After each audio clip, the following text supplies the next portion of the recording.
Kabanata 2761. Galit na galit. Tumingin si Hu Chanfo kay Surui at lalong nagulat. Nahuhulaan niya sa kanyang puso, anong uri ng pagkakakilanlan mayroon ang lalaking ito, at bakit siya maaaring maging bisita ng Open Air Heart. Dapat mong malaman na ang Supreme Elder ng Mount Eme ay kilalang kilala na mahirap pakisamahan. Sa totoo lang, kung malalaman ni Hu Chanfo na 10 minuto ang nakalipas, ang napakahirap na elder na ito ay yumuko ng malalim at nagpasalamat kay Surui, malamang na mabaliw siya sa gulat. Kung may sasabihin ka, huwag kang magsalita ng walang kaparerekon, mahinang sabi ni Taiyang Zin.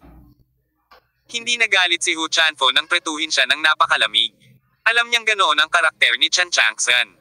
Kahit na ang ulo ay dumating ng personal, hindi siya magkakaroon ng magandang mukha. Gusto talaga ni Surui na bigyan ng thumbs up si Chanfo Zin, ngunit sila ni Hu Chanfo ay magkasalungat sa isa't isa. Mukhang hindi rin masyadong nakalulugod ang elder na ito kay Hu Chanfo. Uncle Master. Ganito ito, si Zhang Bufan, ang pinuno ng Quisong-shan, ay gustong dalhin ang kanyang mga disipulo upang bisitahin si Eme, at ngayon ay nakarating na siya sa Chuenzhong, sabi ni Hu Chanfo. Matapos marinig ito, biglang nagliwanag ang mga mata ni Surui. Darating si Zhang Bufan. Sa totoo lang, bagaman maraming beses nang nag-away sina Surui at Zhang Bufan noon, at natamba pa ang pangunahing bulwagan ng Quisong-shan sa isang putok. Ngayon ay tila dahil sa insidente ng Nightingale. Sina Surui at Zhang Bufan ay may Disney Ubi Old Daoist has almost ginawang Jade at sutla ang kanyang mga laban, at mayroon din siyang relasyon sa kanyang dalawang natatanging disipulo. Gayunpaman, ang relasyon sa pagitan ng military advisor at Zhang Bufan ay medyo komplikado pa rin, at hindi ito maipaliwanag sa ilang salita. Si Zhang Bufan ay wala sa bukas na puso. Kailan ka aakyat sa bundok? Sa makalawa, sinabi ni Hu Chanfo, kaya, sa oras na iyon, sana ay makita ng aking tiyuhin ang ulo ni Zhang Bufan. Isang tabi. Wala akong oras, tahimik na sinabi ni Taiyang Zin. Bumababa ako ng bundok bukas.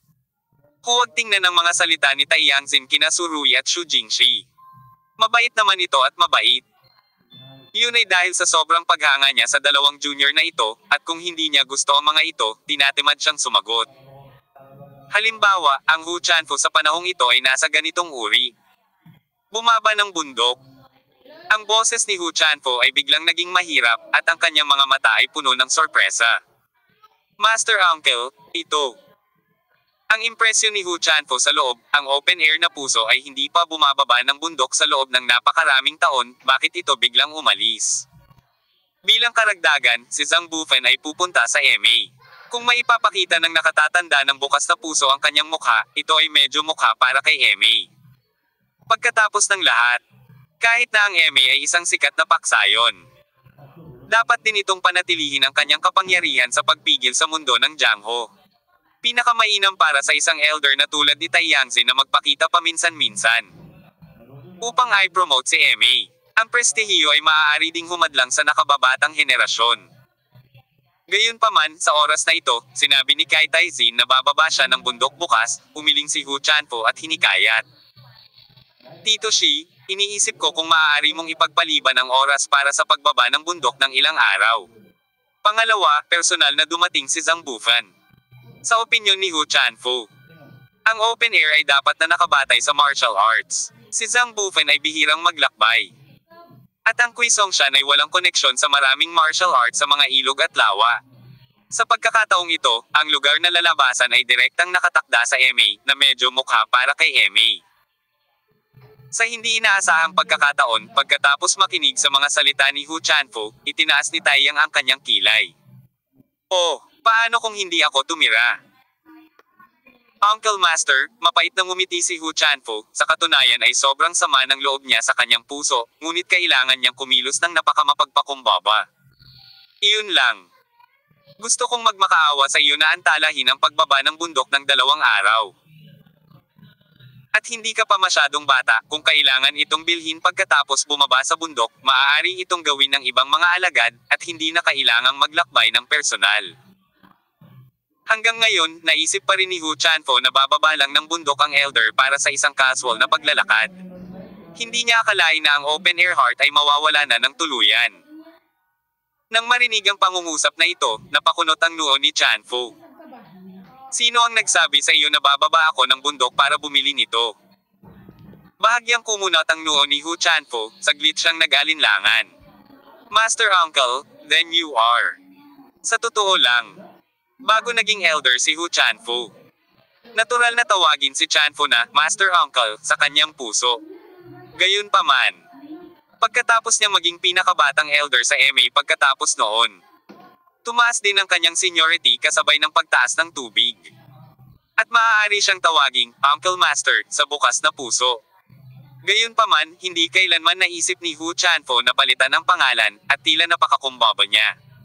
Gayunpaman, sa mata ng open-air na puso, si Hu Chanfo ay isa ring huwad na kahinhinan.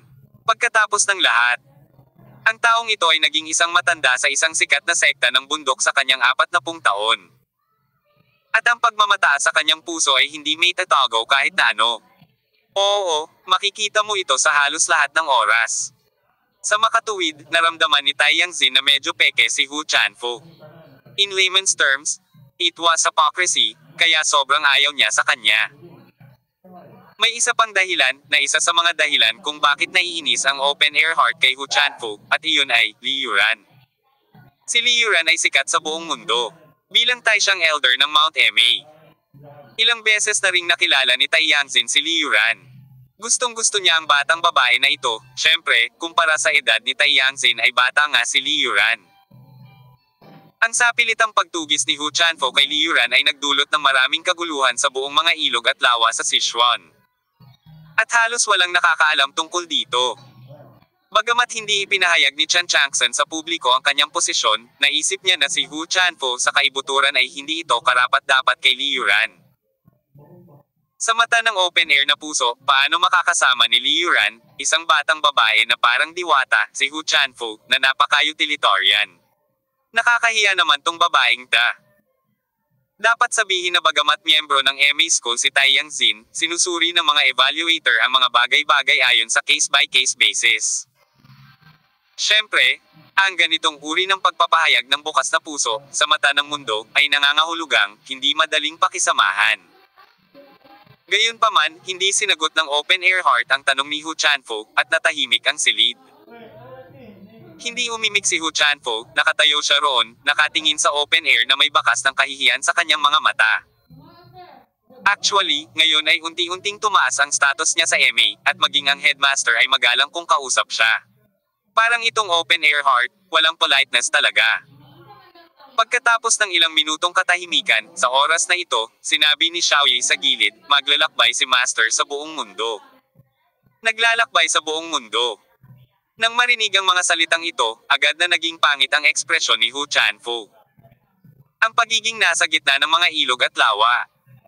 Sa opinyon ni Hu Chanfo, ang usapin ng paglalakbay sa buong mundo ay napakahalaga. Sa isang malaking lawak, maaari itong maitumba sa pagmamaneho ng crane sa kanluran. Sa buong panahon, karamihan sa mga master na piniling maglakbay sa buong mundo ay hindi na bumalik sa gate ng bundok. Ito ay tulad ng mga sumisira sa mundo sa mga nobelang Shangxia tulad ng mga umakyat na immortal. Halos imposibleng bumalik. Ang isang pinakamataas na elder na may pambihirang lakas ay nangangahulugan ng isang napakahalagang puwersang nagpapapidyo sa buong sekta. Kung ang open air na puso ay umalis sa MA, ang takot kay MA sa arena ay mababawasan ng hindi bababa sa isang ikatlo. Oo, sobrang exaggerated. Alam ni Hu Chanfo na ayon sa kanyang sariling development trajectory, halos tiyak na siya ang magiging pinuno ng buong sekta sa hinaharap. Gusto niya ng maunlad na tarangkahan ng bundok, at natural na umaasa siyang laging magbantay dito ang mga matatanda. Sa sandaling ito, maraming ideya ang gumugulo sa kanyang isipan. Nakikita ng open air heart ang lahat mula sa mga mata ni Hu Chanfo, minisyon niya. Bakit? Gusto kong bumaba ng bundok, gusto mo pa ring pigilan? Si Hu Chanfo ay agad na humakbang pasulong. Sumandal siya at yumoko. Master Uncle, mangyaring mag-isip ng 2 beses. Ang iyong pag-alis ay magiging isang malaking kawalan para kay Emmy. Mapangahas. Open air hearts nagsalubong ang mga kilay niya, at bigla niyang hinampas ang armrest ng upuan. Ano ang dapat kong gawin? Kailangan ko pa ba na gabayan mo ako?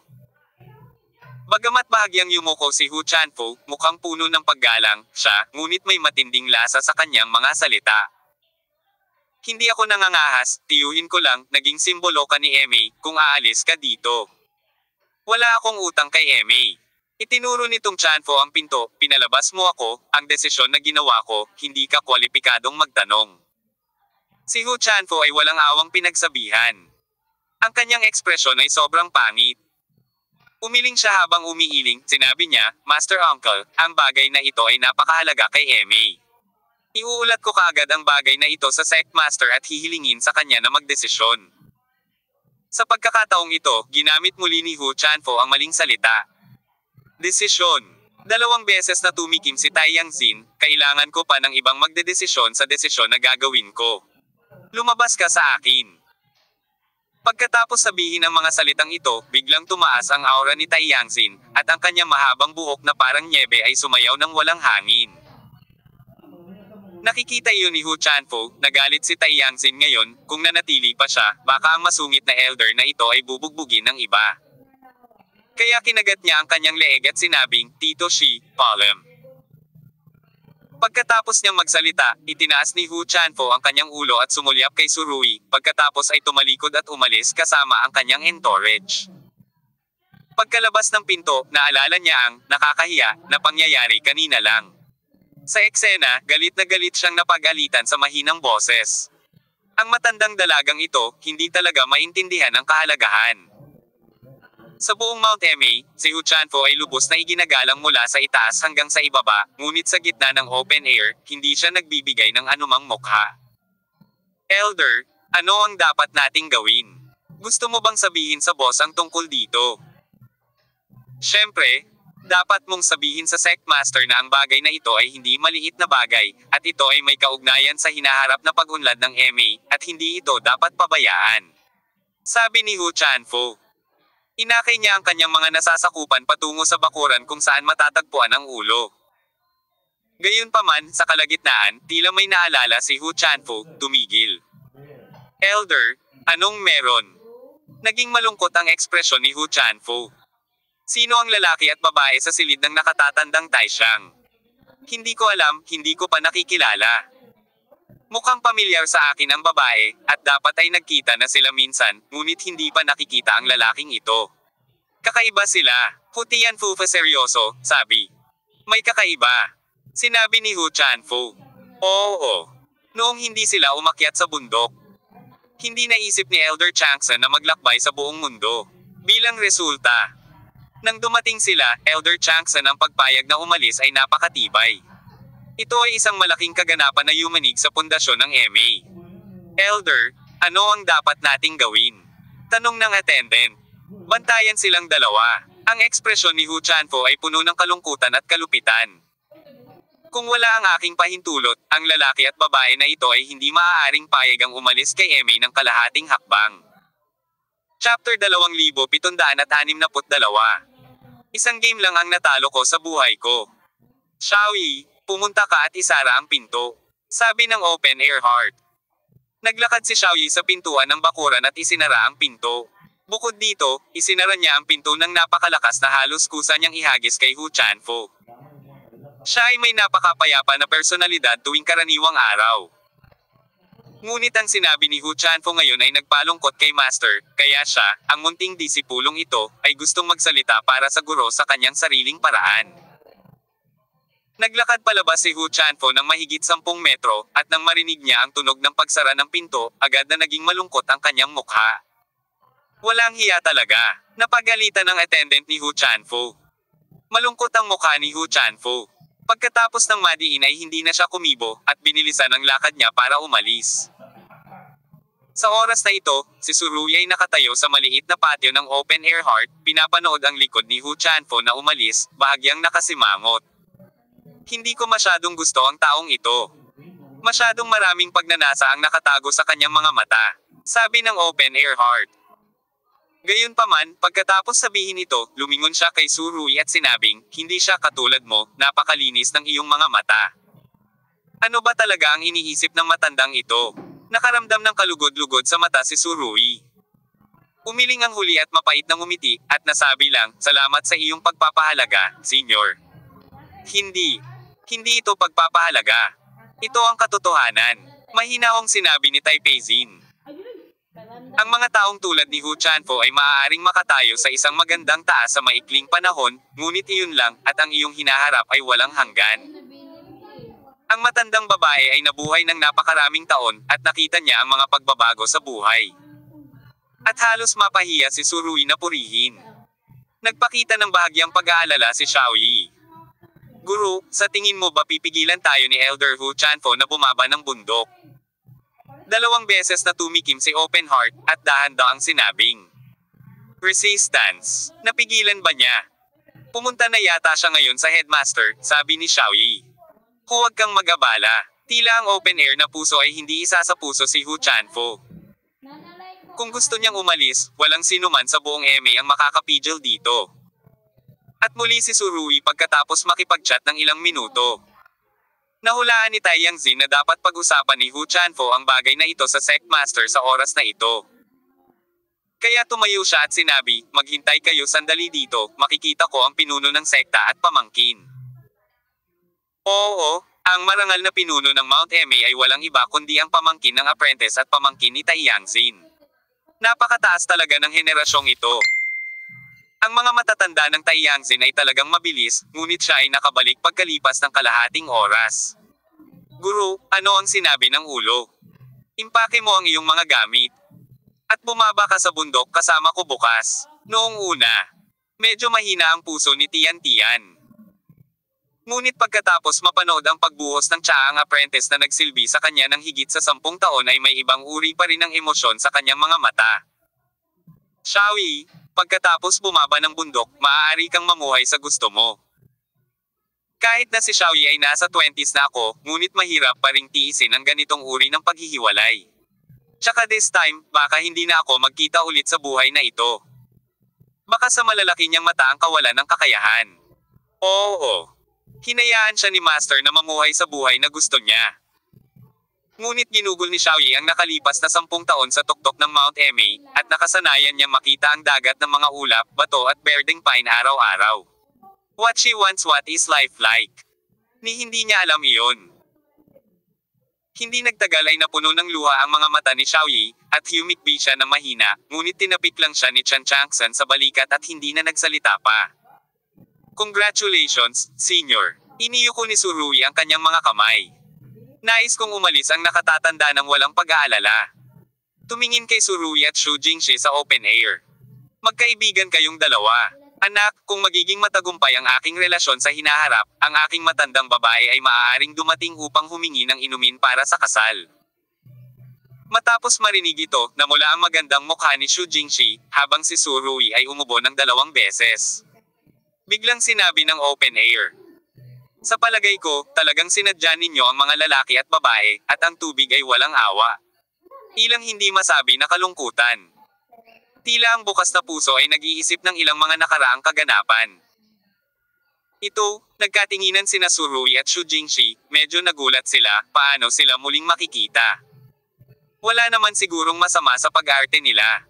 Masyadong makamandag ang mata ng matandang ito, tama ba? Alam ni Shu Jingshi na ang relasyon nila ni Surui na nagpapanggap na mag-boyfriend at girlfriend ay hindi ang unang beses na nakita ang kabanata.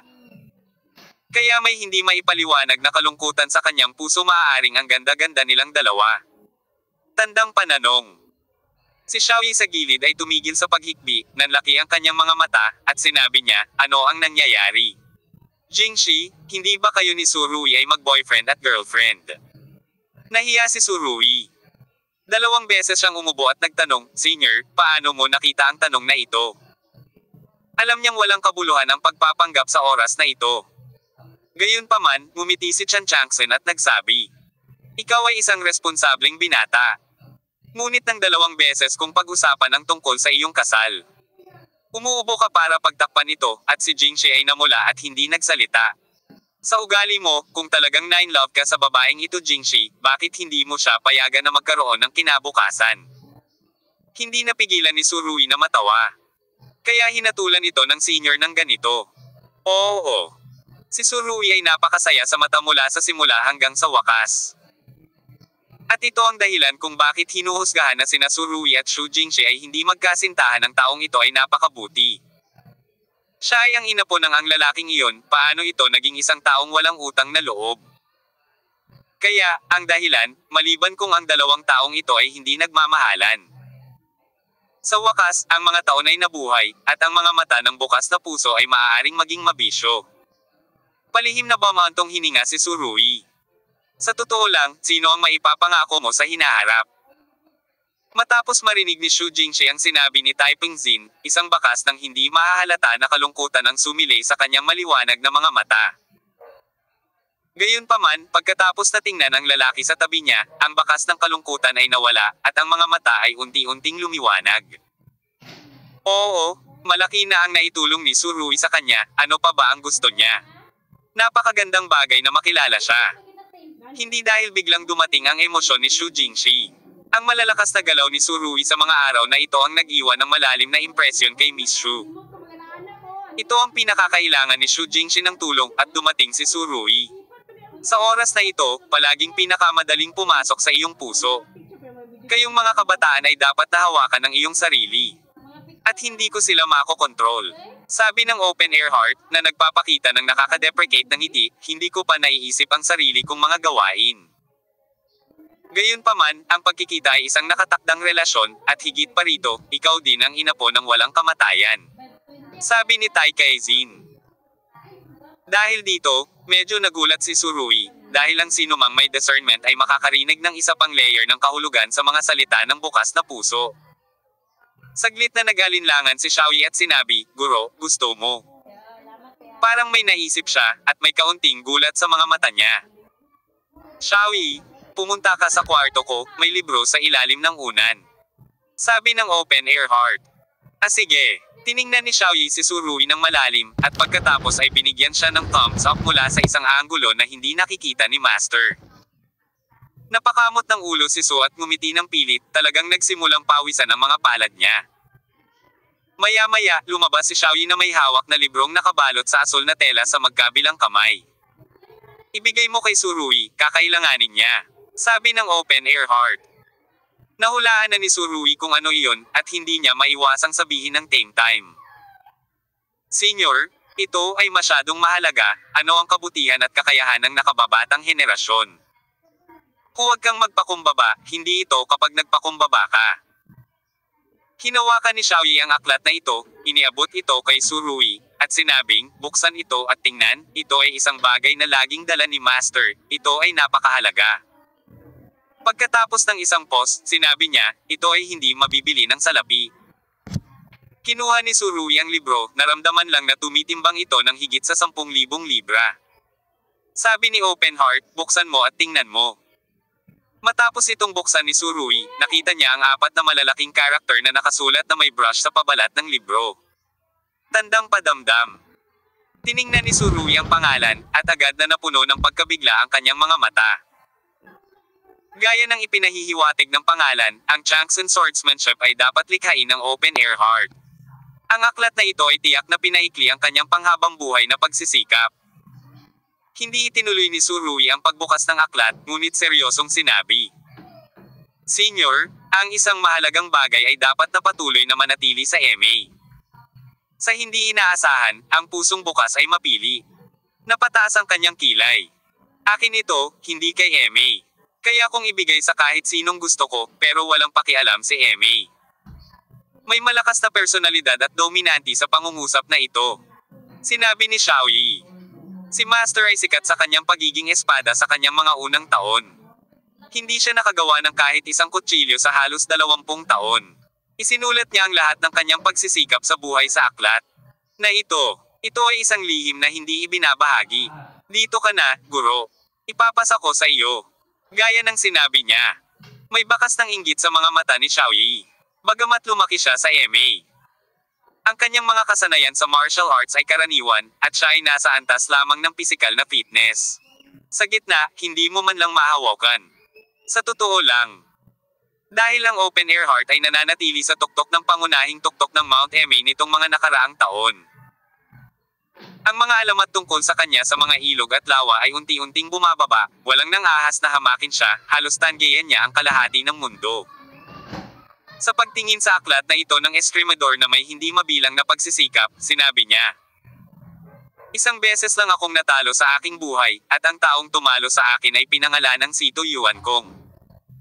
Nang marinig ni Surui ang mga salita, bahagyang nanginig ang kanyang katawan.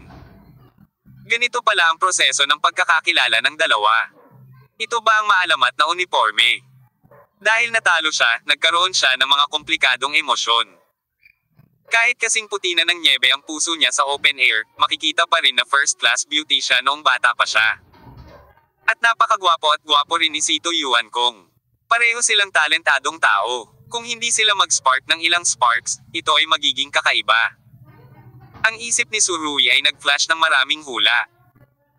Gayunpaman, hindi nagtagal ay napagtanto niya na ang kanyang mga iniisip sa chismis ay walang galang sa dalawang nakatatanda, kaya't binalik niya ang kanyang isip. Sinabi ng open-air heart, "Maraming tao ang nagnanais ng sword technique na ito, ngunit kahit na isagawa nila ito, ayaw nilang gumanap ng 50% na papel.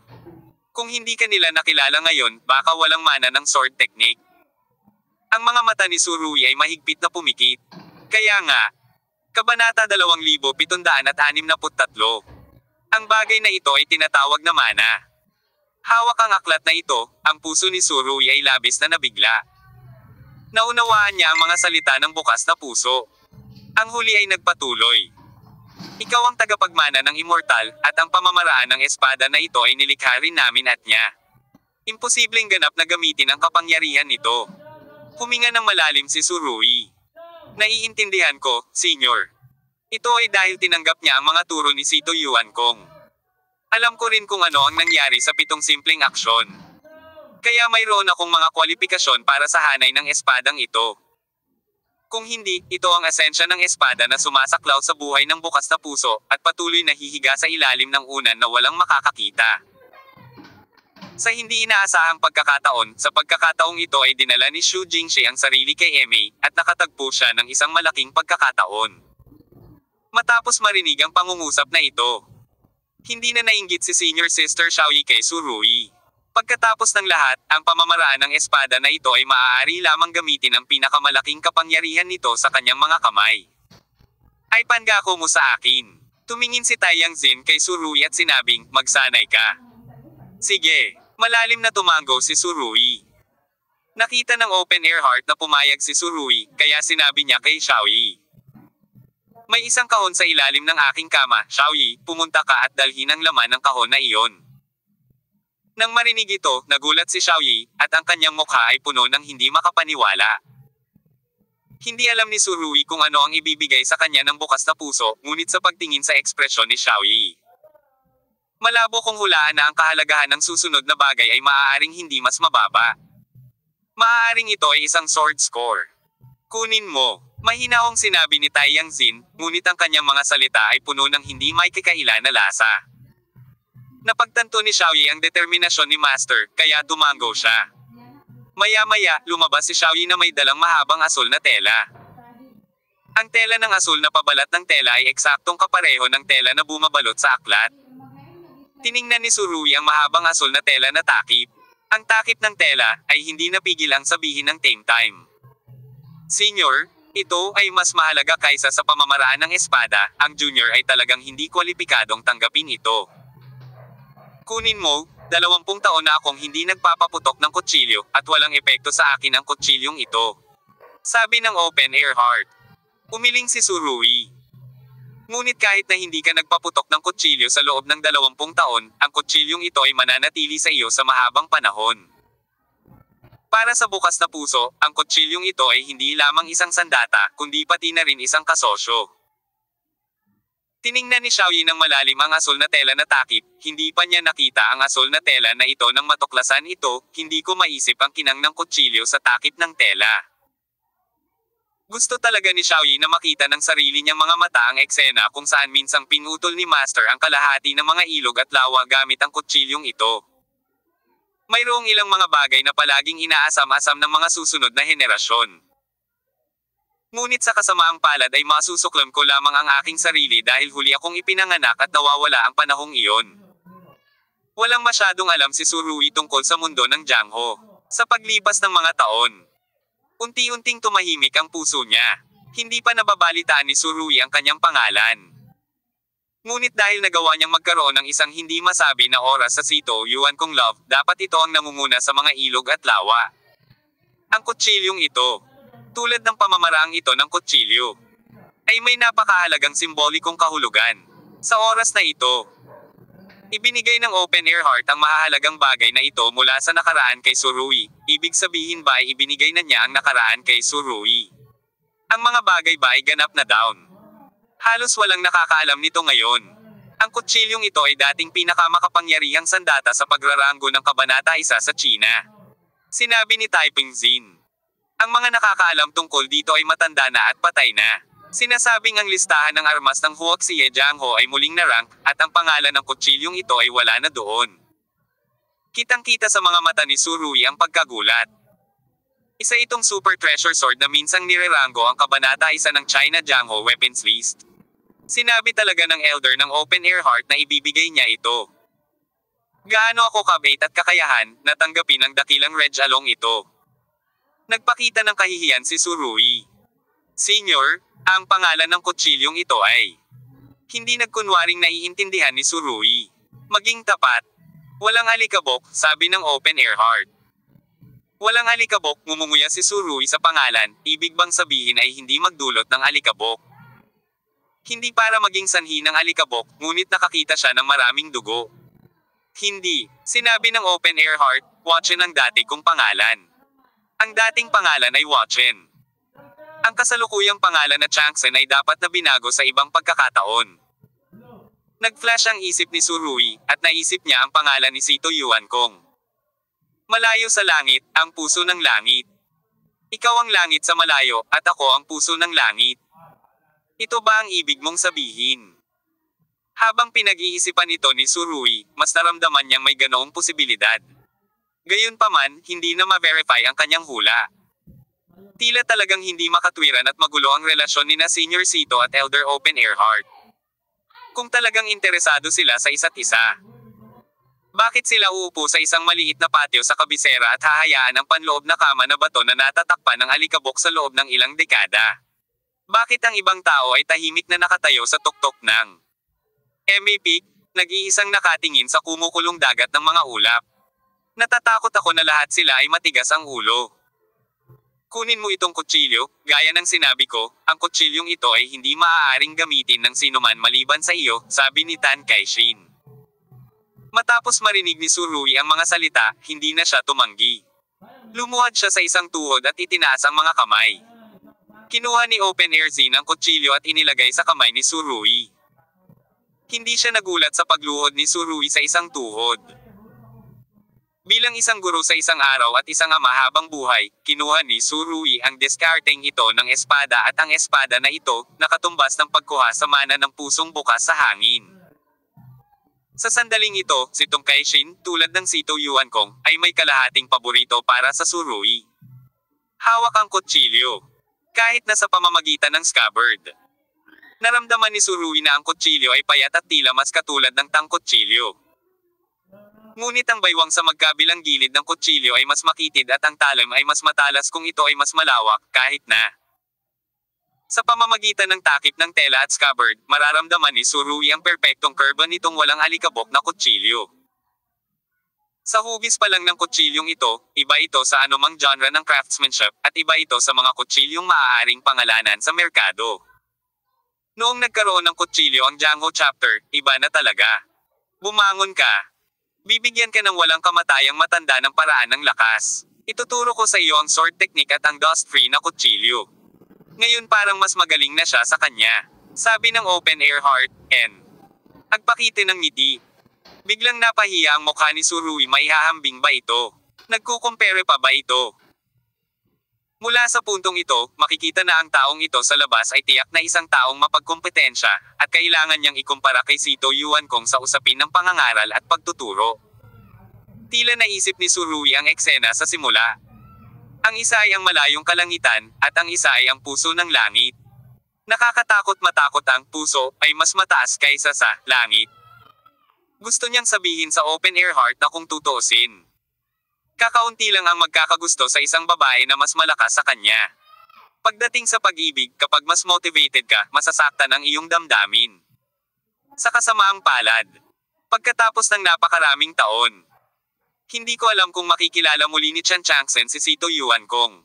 Ang mga salitang ito ni Surui ay talagang imposibleng sabihin. Ang kanyang puso ay hindi masaya. O ito ay nagdaragdag sa kanyang kalungkutan at panghihinayang. Sa open air, habang pinapanood si Surui na tinatanggap ang dust-free na kutsilyo, bigla niyang naramdaman na ang alikabok ay naayos na. Lumingon siya.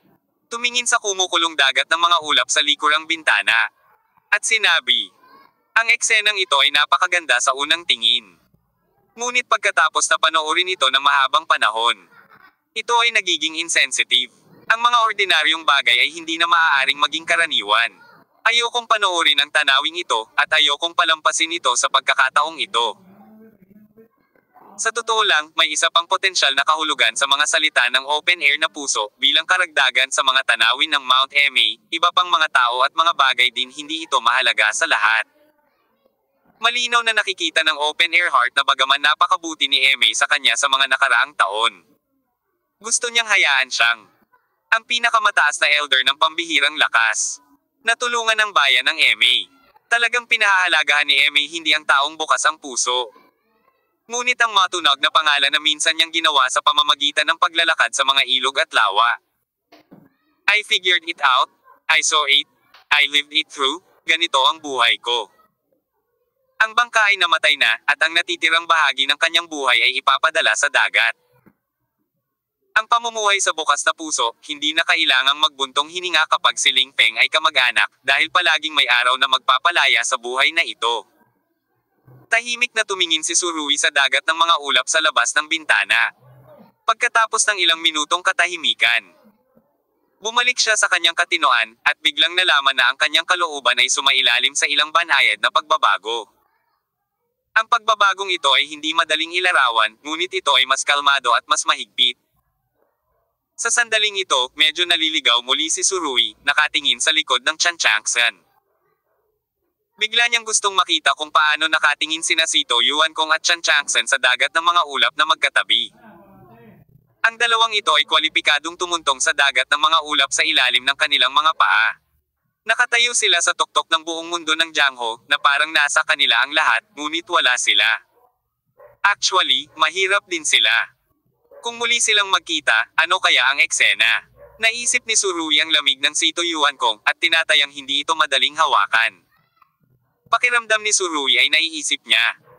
Ngunit isa lamang itong imahinasyon. Pagkatapos ng lahat, si Sito Yuan Kong ay piniling maglakbay sa buong mundo. At hindi pumunta sa Kaitaishin, at si Kaitaishin ay bumaba ng bundok sa pagkakataong ito, marahil ay hindi na pumuntang muling kumonekta sa Sito Yuan Kong. Si Surui ay isang bystander.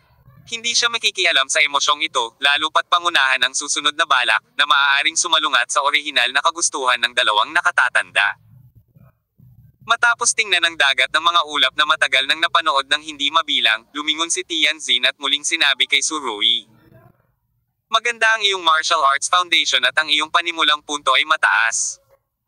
Ang pamamaraan ng espada ng Changsen na ito ay maaaring mabuti para sa iyo. Hindi naman ganoon kahirap, pero may mga madaling pagkakamali, kailangan ko pa ring bigyan ka. Nagulat na sabi ni Surui. Ngayon, akala niya ay mahihirapan siyang ibigay sa kanya ang sword technique at ang dust-free na kutsilyo, ngunit hindi niya inaasahan na bibigyan pa siya ng mga tagubilin ng kabilang partido. Ngumiti si Xiaoyi kay Surui said. Sa paglipas ng mga taon, hindi ko alam kung gaano karaming tao ang lumuluhod sa labas ng bakuran na humihingi ng payo kay Master, ngunit hindi pumayag si Master, Surui, isa ka sa mga kabanata. Hindi tumanggi si Surui, ngunit seryosong sinabi. Seryosohin ko ito. Magsimula na tayo. Sinabi ng open air heart, mula ngayon hanggang sa pagbaba ko ng bundok bukas, may isang buong araw pa, sapat na para maunawaan mo ang aklat na ito ng espadahan. Salamat, Senior. Muling itinaas ni Surui ang kanyang mga kamay, at ang enerhiya sa kanyang buong katawan ay biglang namuo. Sa pakikinig dito, gusto talaga ng Open Air Heart na gabayan si Surui sa isang buong araw. Kabanata 2764. Night Flight at Skylight. Ang makakuha ng gabay ng mga super expert sa 2 punto ng Sito Yuan Kong at Open Air Heart ay isang bagay na pinapangarap ng maraming tao. Ang dalawa ay may napakaraming karanasan sa buhay at karanasan sa labanan, marahil ang isang tila simpleng salita ay maaaring ituro ang mga tao sa tamang direksyon. Pagkatapos ng lahat, siya ay naging isang kahalili, at si Surui ay hindi tumanggi, ang kanyang ekspresyon ay seryoso at seryoso. Si Xu Jingxi ay kinaladkad ni Xiaoyi sa gilid ng silid upang makipag-chat, habang si Surui ay same time na nagbukas ng asul na bag na tela, binuksan ng libro, at maingat. Matapos basahin ang pahina ng kabanata, ang mga mata ni Surui ay nagpakita ng hitsura ng pagkamangha. Sa pagitan ng mga linya, ito ay puno na ng pakiramdam ng pagpapasimple ng komplikado at pagiging mapanlikha. Tulad ng Sito Yuan Kong na binago ang paraan ng paglipat ng kapangyarihan sa 7 paggalaw, ang pamamaraan ng kutsilyo na ito ay nasa ganitong paraan din. Walang gaanong swordsmanship moves na naitala sa mga nakaraang pahina. Ngunit ang bawat galaw ay makapangyarihan. Ang pinakamahalagang bagay ay puno ito ng mga kakaibang ideya. Gayunpaman, alam ni Surui na ito ay batay sa pagbubuod ng hindi mabilang na aktwal na karanasan sa pakikipaglaban. Hindi bababasa. Sa kanyang kasalukuyang karanasan, ganap na imposibleng gawin ito, at kahit na ang agwat ay napakalaki. Ang ilang mga layunin, pagkatapos ng lahat, ay makakamit lamang sa pamamagitan ng akumulasyon ng oras at taon, at walang mga shortcut na mapagpipilian. At ang aklat na ito ay mas nakakamangha pagkatapos na makarating sa likod. Gayunpaman, hindi gaanong kasangkot si Surui sa swordsmanship. Alam niyang nakakamangha talaga ang henyong ipinakita ng mga simpleng salita na ito. At sa kanyang kasalukuyang antas, magandang makapag-ensayo sa unang kalahati ng swordsmanship. Ang mga kamangha-manghang galaw na iyon sa susunod na panahon ay kailangan ding umasa sa pagkakataon kahit papaano. Kailangan mong matutunan ang lahat ng 7 galaw ng Sito Yuan Kong. Kinuha ng Open Air Heart ang pagganap ni Surui sa kanyang mga mata at tumango ng palihim. Ang ugali ng binata na ito ay hindi talaga mapusok, at ang kalmado at katatagan na ipinakita niya ay hindi talaga kung ano ang dapat niyang taglayin sa kanyang edad. Mula sa puntong ito lamang, ang walang kamatayang pangitain ni Sito Yuan Kong ay medyo maganda. Anong pakiramdam mo? Tanong ng Open Air Heart. Nakakamangha talaga si Senior, taos pusong sabi ni Surui. Time is tight, no need to brag, magtanong ka lang kung may tanong ka. Sabi ni Taiping Zin. Sa katunayan, sa nakalipas na maraming taon, hindi pa talaga siya nagkaroon ng ganoong pasensya sa sinumang kabataang lalaki. Mapait na ngumiti si Surui. Sa totoo lang, hindi talaga ito pagmamayabang, ito ang tunay kong ideya. Lumipas ang oras, at bago mo na malayan, gabi na pala. Si Xu Jingxi at Xiaoyi ay nakaupo sa gilid ng silid, pinapanood ang sitwasyon sa looban sa pamamagitan ng bintana. Marahil dahil sa mataas na altitude, tila mas maliwanag ang liwanag ng buwan sa Mount Emei. Si Surui ay talagang isang mabuting tao, ngunit nakakalungkot na hindi kayo mag-asawa. Sayang talaga mamimiss ang ganyang lalaki, sabi ni Xiaoyi kay Xu Jingxi. Hinailan ni Xu Jingxi ang kanyang buhok. Maraming bagay sa mundong ito ang gusto nating magkaroon, ngunit hindi natin ito mapipilit. Lagi namang posible na subukang ituloy ito. Tama. Ang malaking katotohanan ni Xiaoyi ay isang set din ng mga set. Ngayon ang panahong ito ay hindi na kasing ganda ng dati. Ang mga babae ay maaari ding magkusa sa pag-atake, ang mga lalaki ay humahabol sa mga babae sa mga bundok, ang mga babae ay humahabol sa mga lalaki na interlayer na sinulid. Hindi napigilan ni Xu Jingxi na matawa. Mananatili ka sa bundok Emei sa buong taon, at mauunawaan mo ang mga magugulong bagay na ito. Nananatili ako sa Mount Emei. At hindi ako nakahiwalay sa mundo. Xiaoyi ang itinaas ang smartphone sa kanyang kamay, hindi gusto ni Master ang bagay na ito, ngunit hindi niya ako pinagbabawalan na gamitin ito.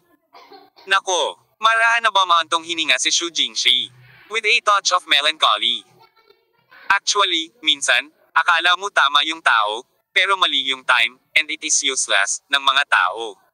Gaano man kabagay ang bagay, ito ay nagiging hindi naaangkop. Sinusubukan mo bang ipahayag na ayaw mong makita ang isa't isa ng huli? Sabi ni Xiaoyi na nanlalaki ang mga mata. Actually, hindi naman ako masyadong nag-e-expect. Ang buhay na ito ay hindi mahaba, ngunit hindi ito maikli. Dahan-dahan lang. Kalmado ang tono ni Xu Jingxi. Mukhang ganito pa rin ang usapin ng aking amo. Pagkatapos ng lahat, ang mga bulaklak ay sinadya, at ang tubig ay walang awa. Sabi ni Ate Xiaoyi. Tumigil si Xu Jingxi sa paggawa, ngunit tahimik na tumingin sa figure sa looban. Marahil, pagkatapos ng gabing ito, hindi niya alam kung ilang beses niya muling makikita si Surui. Magiging katulad ba ito ng dalawang senior na sina Sito Yuankong at Tai Yangzin? Sabi ni Xu Jingxi sa kanyang puso. Siguro, ito ang buhay. Buong gabi. Mabigat ang halumigmig sa kabundukan, at sa madaling araw, nang maputi ang tiyan ng isda sa silangan, ang mga damit ni Surui at Tian Changsen ay parehong basa ng hamog. Gayunpaman, kahit na hindi siya nakatulog buong gabi, ang mga mata ni Surui ay hindi nagpapakita ng labis na pagod, sa halip ay puno siya ng lakas. Nagising si Xiaoyi na kinusat ang kanyang mga mata, ngunit nalaman niyang nakaupo pa rin si Xu Jingxi sa tabi ng bintana. Wala ka bang tulog buong gabi? Tanong ni Xiaoyi. Hindi rin ako inaantok, kaya hindi lang ako nakatulog. Nakangiting sabi ni Xu Jingxi. Puno ng lambot ang ekspresyon niya. Mukhang marami kang naisip ngayong gabi. Matagal na tinitigan ni Xiaoyi si Xu Jingxi, at biglang may sinabi. Talaga, bahagyang ngumiti si Xu Jingxi. Nakikita mo ba ito? Napakurap si Xiaoyi. Nagbibiro lang ako. Ngunit, pagkatapos sabihin ito, muli siyang bumantong hininga ng mahina sa kanyang puso. At sinabi sa kanyang sarili, Jingxi, huwag kang maghintay na tulad ng aking Panginoon habang buhay. Isang tao, pasensya na sa sarili ko. Sa looban. Sa isang sinag ng araw na umuusbong mula sa mga ulap, ang kadiliman ay nagsimulang dahan-daang hamupa, at sa oras na ito, ang bukas na puso ay nagsabi kay Surui. Maaari mong subukan ito. Nang marinig ito ni Surui, bigla niyang naramdaman na medyo bumilis ang tibok ng kanyang puso. Napakabilis, kailangan mo bang bunutin ang walang alikabok na kutsilyo? Napakasimple ng open-air heart sa madaling salita, nagsimulang tumulo ang pawis mula sa palad ni Surui. Kwalipikado kang bumunot ng kutsilyong ito, sabi ng open-air heart. Matapos sabihin ito, ngumiti siya, at sa ngiting ito, may pakiramdam ng pagsira sa sarili. Oo. Ang binatang ito ay si Sito Yuankong at ang kanyang sariling tagapagmana. Kung hindi siya kwalipikadong magmana ng espadang ito, magiging mahirap para sa buong mundo na makahanap ng dalawang kabanata. Sa ngayon, ang bukas na puso ay nagsimulang madama ang mahika ng kapalaran. Ilang dekada na silang hindi nagkita ni Sito Yuankong, ngunit ipinadala sa kanya ng tadhana ang kanyang tagapagmana, hindi ba sapat na ito? Sa dilim, tila ang lahat ay isinaayos ng Diyos. Hindi alam ni Surui kung ano ang iniisip ni Tian Changsen sa oras na ito. Sa isang mataimtim na ekspresyon sa kanyang mukha, tinanggal niya ang asul na tela na takip at nakita ang ordinaryong kahoy na scabbard. Oo, sa pagtingin pa lamang sa kahoy na ito, walang mag-aakalang may isang walang katulad na treasure sword na minsang nauna sa Jiangho chapter na nakatago sa scabbard na ito. Hinawakan ni Surui ang hindi mapagpanggap na hawakan ng kutsilyo, huminga ng malalim, at dahan-dahang hinayla ito. Tunog ito ng dragon. Tila nagising ang langit sa dagindong ng dragon na ito. Sa kahoy na scabbard ay ang metal na panloob na layer. Ang nakakasilaw na liwanag na inilabas mula sa kutsilyo ay mas mahusay kaysa sa liwanag sa mga mata ni Surui. Nang tuluyang naalis ang talam sa kaluban, tila nahati ang dilim bago magbukang liwayway. Walang alikabok. Okay, bababa ako ng bundok. Makalipas ang 2 oras, sabi ni Kai Kaishin. Nang sabihin niya ang mga salitang ito, wala siyang kalungkutan, walang saya, at walang pag-aalala. Nakatayo sa tuktok ng bundok at pinagmamasdan ang dagat ng mga ulap sa loob ng mga dekada, babalik siya sa mundo para mamasyal. Si Surui ay wala pang 30 taong gulang, at hindi niya maabot ang estado ng pag-iisip tulad ng bukas na puso. May hindi maiiwasang pakiramdam ng paghihiwalay at paghihiwalay sa kanyang puso. Kakakilala ko lang, pero baka hindi na ako magkita sa buong buhay ko. Ang ganitong uri ng mapanglo na lasa ay talagang hindi napakasarap. Ilang walang magawang paghihiwalay ang kailangang harapin ng mga tao sa kanilang buhay. Nakita ng bukas na puso ang mga iniisip ni Surui. Bata ka pa, mauunawaan mo mamaya. Naunawaan ni Surui ang ibig niyang sabihin, ngunit sinabi niya, Senyor, hindi ito ang kaso, marahil ay hindi ko maintindihan ang pakiramdam na ito. Napangiti ang open air heart. Kung ganoon nga, binabati kita. Umiling si Surui na may mapait na ngiti.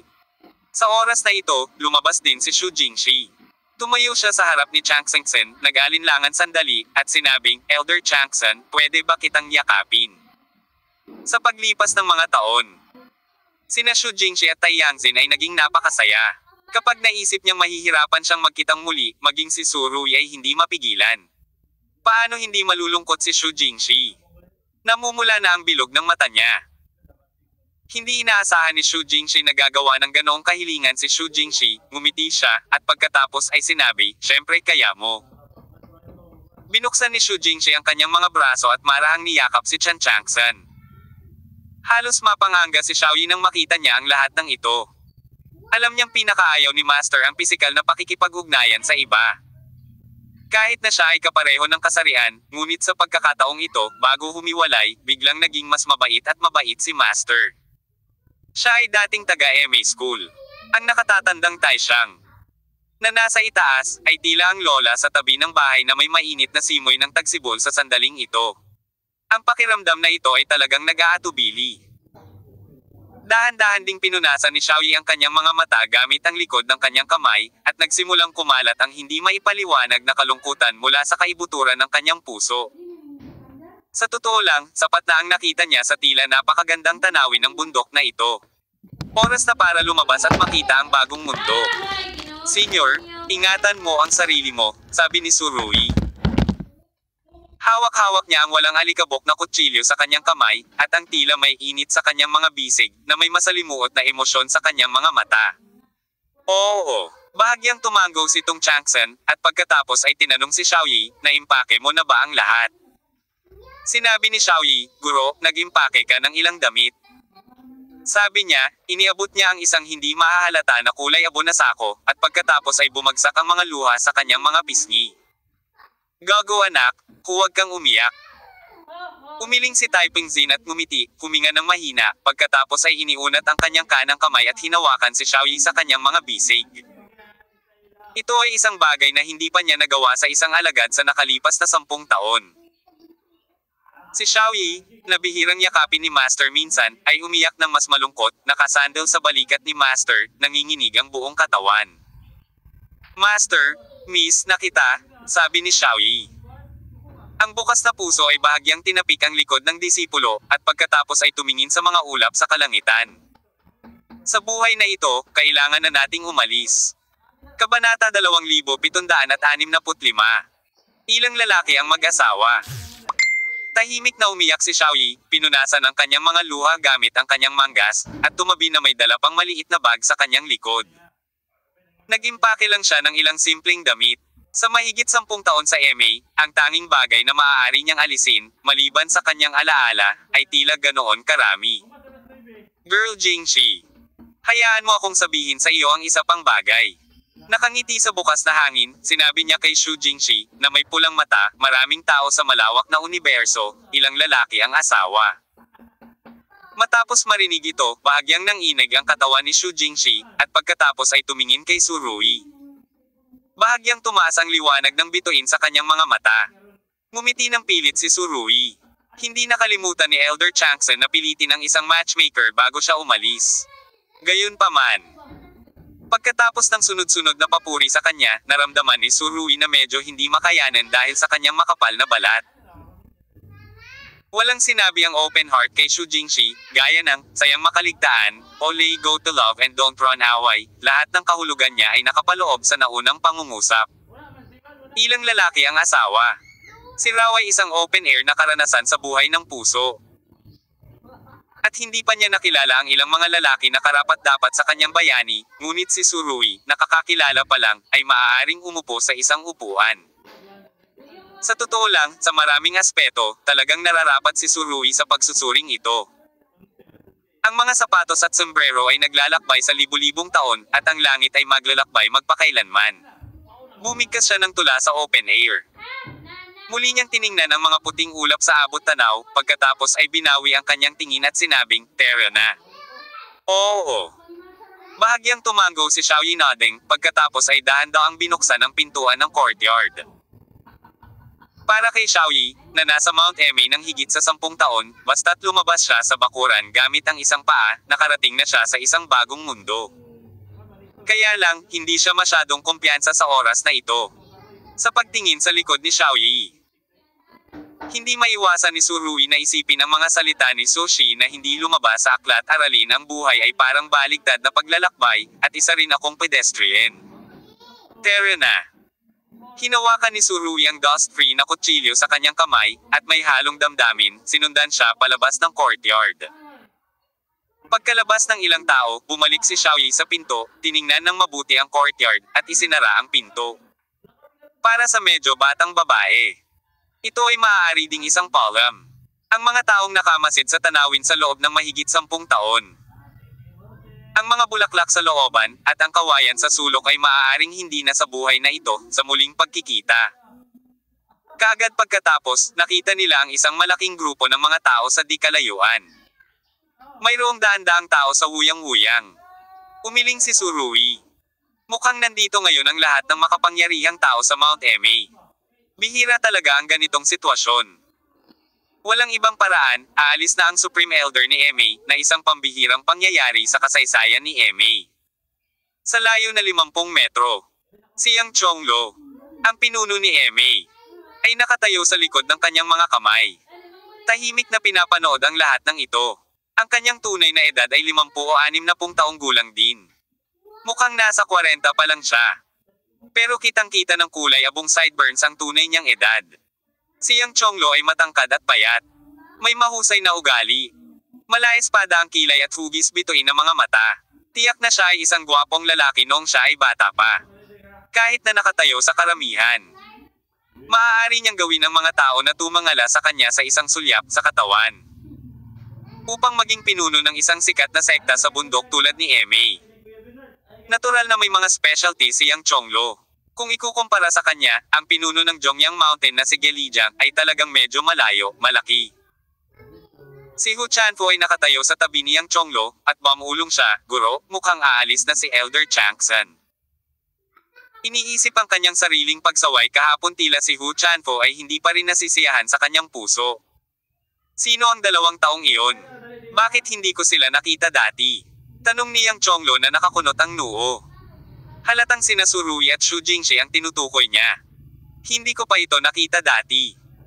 Hininaan ni Hu Chanfu ang kanyang boses at sinabi kay Yang Chonglo, "Guro, nang bumisita ako kay Elder Changsan kahapon, nalaman kong narito ang 2 kabataang ito. Sa palagay ko, biglang nagpasya si Elder Changsan na maglakbay sa buong mundo. Mayroon bang direktang relasyon sa binata at babaeng ito?" Sa totoo lang, hindi mali ang hula ni Hu Chanfu. Kung hindi dahil sa pagdating ni Surui, baka hindi pa magdesisyon ang open air heart na maglakbay sa buong mundo ng ganoon kabilis, at uupo pa sa tuktok ng Eme hanggang ang deadline. Iniisip ang tungkol sa pagsaway ng bukas na hangin sa kanya kahapon. Ang mga mata ni Hu Chanfu ay kumislap ng manipis na ulap. Anyway, may status na siya ngayon. Kahit senior ka na, hindi mo ako masyadong masungit. Kinusat-kusot ni Yang Chonglo ang kanyang mga mata at sinabing, talagang hindi iiwan ni Elder Changsan ang sinuman sa magdamag. Lahat sila ay matatandang tao mula sa Mount Eme. At sila ay sira-sira tungkol sa open air na puso. Mayroon din siyang mahusay na pag-unawa sa kanyang pagkatao. Matapos ang lahat ng mga taon na ito, sino ang nakatagal sa kanyang maliit na bakuran ng mahigit kalahating oras? Hindi sa banggitin ang pananatili ng magdamag. Sa makatuwid, ang paghatol ni Yang Chonglo ay kapareho ng kay Hu Chanfu. Pareho silang naniniwala na ang open air ay biglang gustong maglibot sa mundo na hindi mapaghihiwalay sa binata at babaeng ito. Bahagyang kumunat ang noo ni Keishin, saka naglakad patungo sa crowd. Sa totoo lang, malinaw na alam na ngayon ni Kai Taizin kung anong uri ng ugali mayroon ng mga taong ito sa Eme. Pagkatapos ng lahat, siya ay isang malaking figure sa antas ng paaralang bayan sa Eme.